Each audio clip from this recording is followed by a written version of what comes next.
natin ang ating Secretary General para po i-receive yung impeachment complaint ng ating po mga private complainants, mga citizens at civil society leaders na narito ngayon para po ipakilala yung mga complainants. Sinatawagan ko po si Senator Laila De Lima. Okay. Ito pong complaint for impeachment ay pinirmahan ng 17 complainants. Mga galing sa civil society organizations, galing din sa religious sector, galing din sa ibang grupo. O yan, hindi sa malino na sinabi. 17 ang pumirma para sa impeachment ni Bibi Sara. O kasi PBBM na naman ang sisihin nyo dyan. No?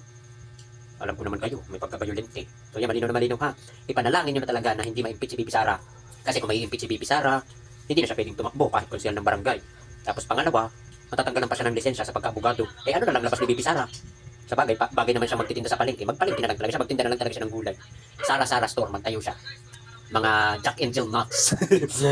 Mary Grace Piatos, tapos si Awishi, si Tempura, si Nova, Jack and Jill, di ba? Magtayo na lang siya ng Sara Store. So ayun ha, mga DDS, hindi si PBBM ha. Sila Laila De Lima ang nag-file ng impeachment. At saka 17 na pumirma para ma-impeach si Bibi Sara. Baka naman si PBBM na naman sisihin nyo dyan. Ayaw nga ni PBBM na ma-impeach si Bibi Sara. Tapos si PBBM na naman ang ipupuntirin. Mga ganun.